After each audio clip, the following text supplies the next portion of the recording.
first time namin hindi niya magaganito eh. Nalungkot kami kasi biglaan yung pag-alis niya. Akala namin sinacharot. 226. ETA 226. Grabe. Natitigilan na lang ako. Sumabi ko kami na stranded sa may Beret-Bet, Morokuan, Baret Ecstasy Hotel. Sabi ko, ito pangalan. Ba't naman ganito pangalan? So, yun yung reason bakit kami nandito sa... So, yun. Kaya mamaya mapapalaban tayo doon. Kaya ganda-gandahan. At si Trisha, aming medical legal. Sulit naman pala yung mga pagkain dito, guys. So, natutuwa kami.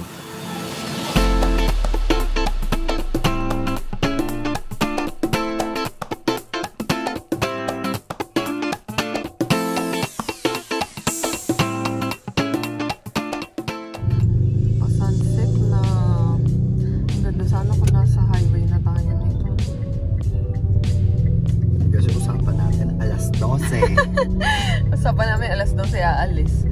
Ano oras na kami umalis? Alas 3. Tapos dumaan pa kami ng SM. Kaya yan. Yung sunset namin. Nasa Maynila pa. Masyal kami ni Jay. Meron kami get away road trip. Dapat kanina pa talaga kami umalis. Kaya lang, nagluto pa ako ng lunch. Tapos nag-edit pa si Jet. Nag-upload siya ng vlog today, finally. Meron tayong bagong vlog. Sana napanood nyo, guys. And doon sa mga nag-aantay and nagtatanong ng mga updates.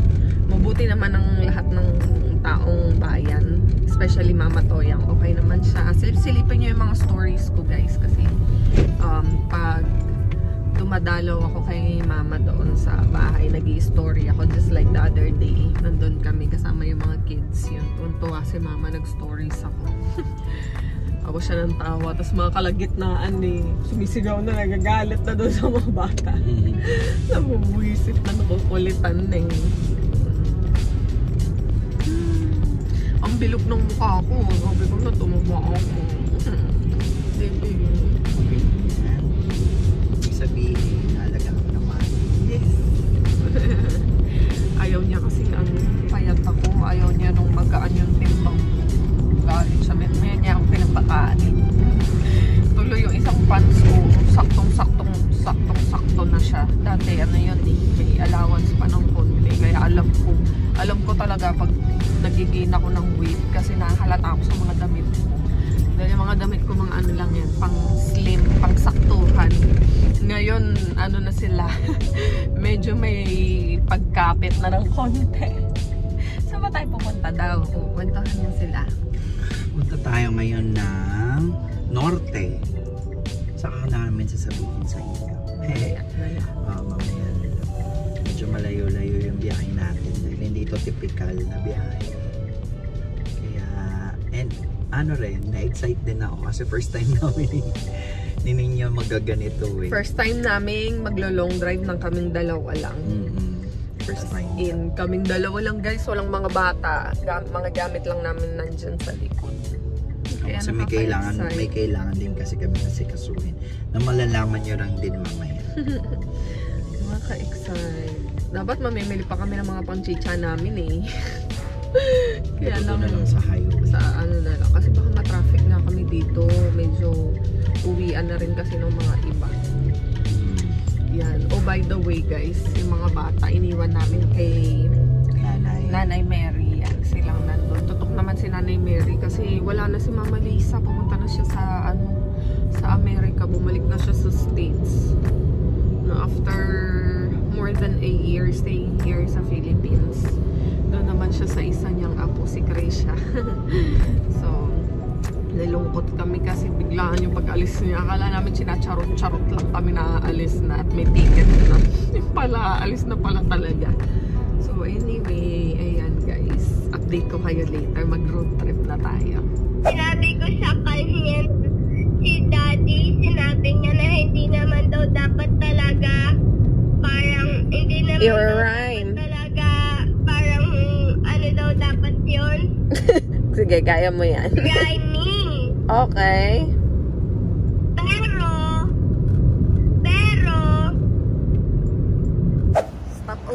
kami guys dito sa may NLEX Total Gas Station kasi may mga kainan. Sabi ko kay Jet, Gutom, di pa nakakalayo. Wala pang... Kumain na tayo dito kasi pag probinsya yun, hindi yun katulad dito na 24/7 mga kainan. Ayun, order tayo. Tayo guys. Ayan, laki ng bravery mo.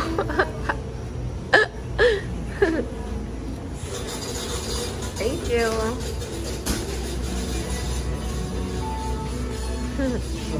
Sige. Alright.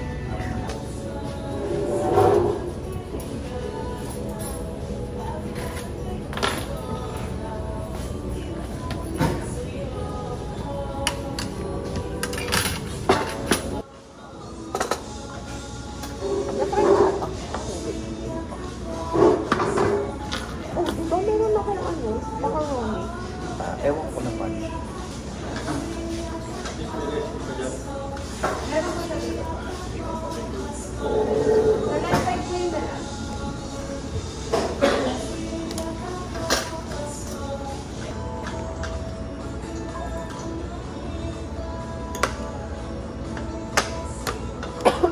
One hour later. Let's go! Excited na ako. Bili ko chocolate eh. Ito, totoo na talaga to. Totoo na talaga. Si Jet bumili ng kape. Han, lamig naman. Oo, ayos na. Eh, bakit nasa sip ganyan? Mm. Wala silang ano? Cup na may ano? Straw? Yellow? Ganon? Wala. Sinali nilagay. Let's go! Let's go! 226. ETA 226.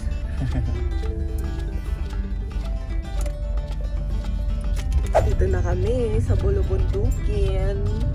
Yung dinadaanan na gate mga ano, Mga zigzag. gilid ng bundok, mga kurbada. Mga pang... Tapos ang kasabay pa mga bus truck.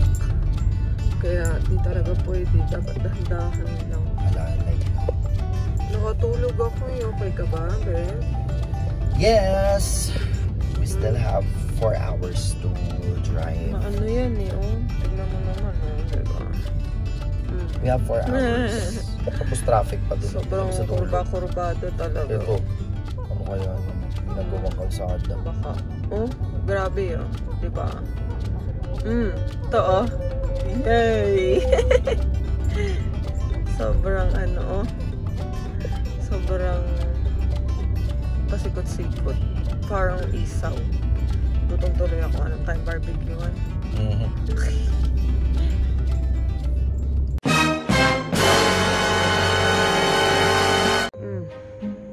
Grabe. Guys, talaga.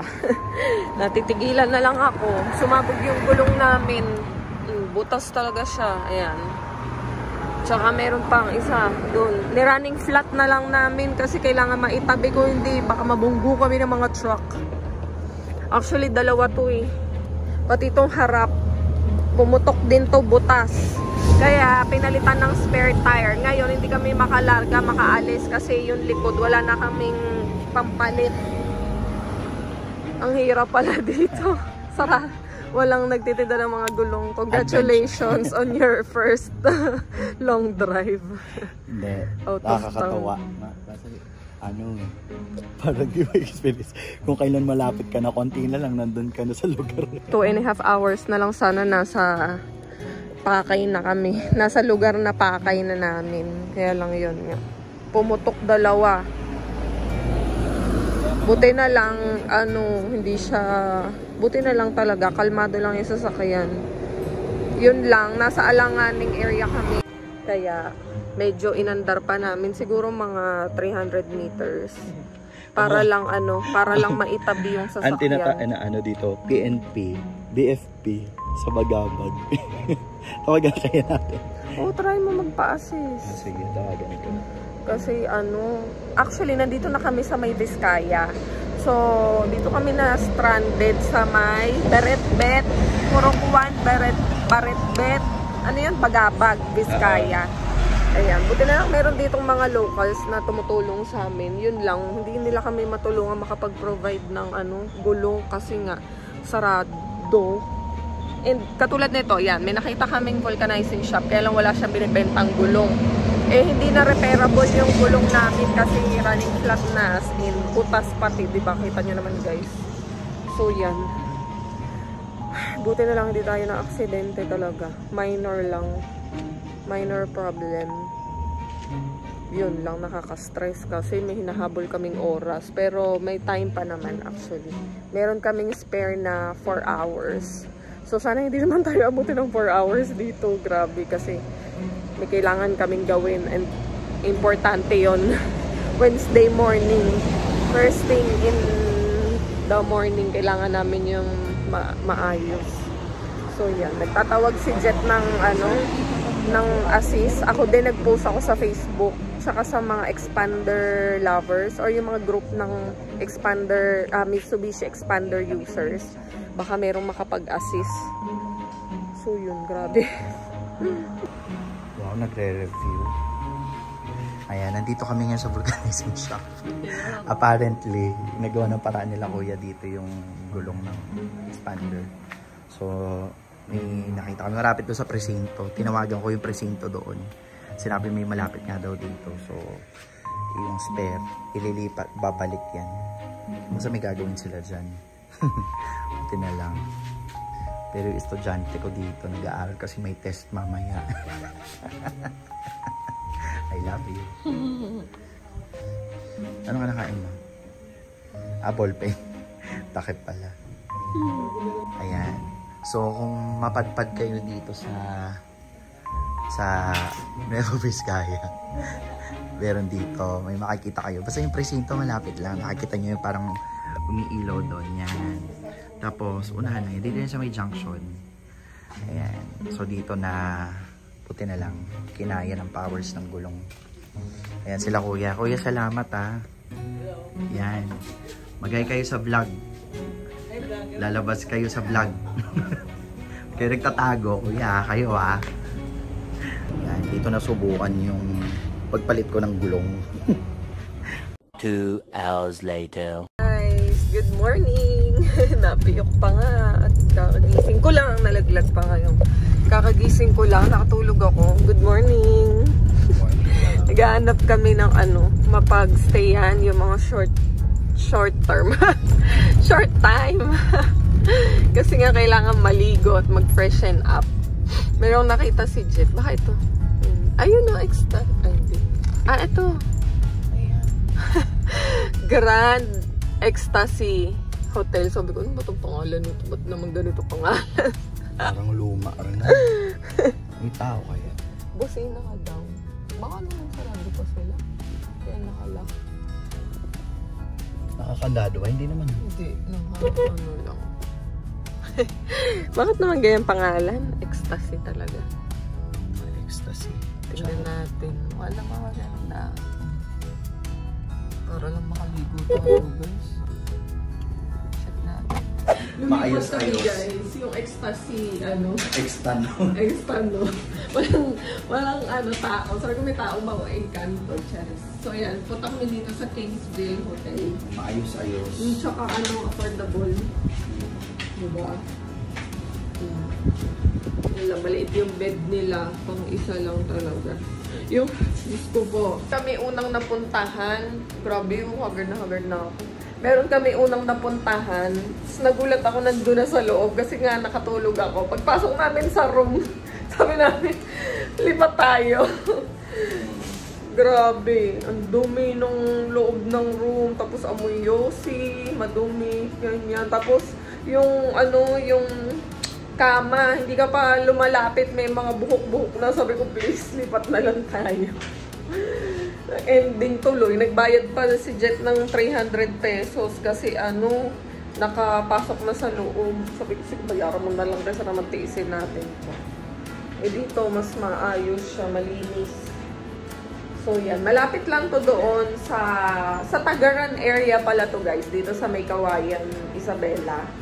So, malapit lang to dun sa Municipal Trial Court na pupuntahan natin later. Meron pa akong 2 hours spare time. Actually, malapit na lang naman dito yung trial court. Parang 5 minutes lang yung biyahe from here. So, mag-breakfast na muna tayo dito para makapag-freshen up and makapag-ayos before yung hearing later. So, yun yung reason bakit kami nandito sa Isabela. Tago ang bahid ng Haggard. Ayun na, gaano kaayos na kami. Ipupubli natin ang walang tulog. Sana mabilis ka lang para matulog. Usually naman daw, sabi ni attorney, pag nakita ni judge na nandun na yung mga yung concern, kunyari yan yung case namin, inuuna na niya kahit wala pa sa, kahit malayo pa yung number mo. Just then. Ang ganda naman ito. Magta-trial ngayon. Ang ganda naman ang ita-trial ngayon. Yes, attorney Nina Rayos, Charis. Alam nyo guys, we're lawyer for higher court, Charis. Bagsak talo na yung kliyente ko. grabe guys, so tingnan nyo yung ulan ngayon. Nag-iisip kami kung uuwi ba kami agad. Oo, kasi yung Bagyo pala, dito ang hindi dito ang sentro, pero kasama siya Hagit. sa Hagit. sa area of responsibility ng bagyong yun? Marcy. So anyway guys, we arrived dito sa sa Municipal Trial Court ng Cauayan City, Isabela on time, 8 AM. Pero, unfortunately, meron ng mga nakasalang doon. So, mag-aantay kami ngayon. And apparently, pang 48 kami sa list doon sa kalendaryo na tinatawag ng mga lawyer.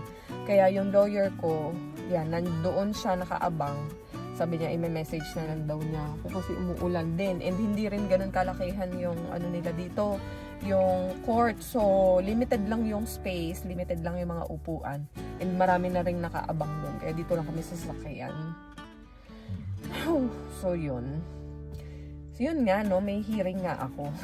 Hindi tayo ang hindi tayo ang nagsampa ng kaso. Tayo ang kinawawa. Charis. Tayo yung sinampahan ng kaso. Kung napanood yung mga previous vlogs namin, na shinare naman namin sa inyo, although hindi talaga kami naging totally open kung sino at kung ano, but so meron akong pending case na civil case naman filed here in Isabela. So yung napanood nyo dati na vlog is criminal case yon filed against me sa Quezon City. Na-dismiss na siya. So ito yung tinatrabaho namin ngayon, and nandito na kami sa last phase nung case na trial na ng witnesses sa sa part ko. So yun, kaya mamaya mapapalaban tayo doon, kaya ganda-gandahan para di pa nagsasalita, panalo na, charin. Sana nga. Pero syempre guys, hindi naman tayo pupunta dito, magdadrive tayo ng malayo ng pupunta tayong hindi kargado. Tingnan nyo naman, prepared tayo dyan and everything is well documented. And also, syempre, dahil wala naman na akong ginawang mali and malinis naman talaga yung records and konsensya ko, so, haharap tayo in good faith and with pure honesty. Hala, tapos na!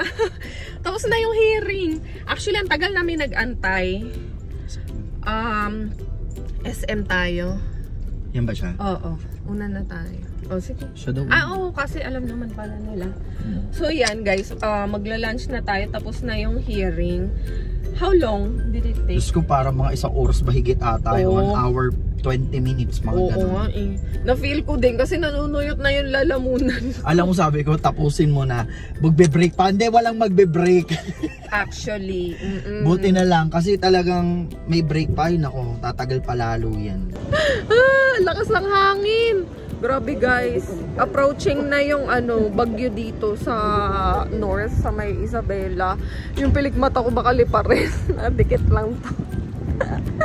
Emlen, pilikmata lang to, baka liparin. So yan, dito kami sa sa SM. SM City, Kawayan. Kakain tayo.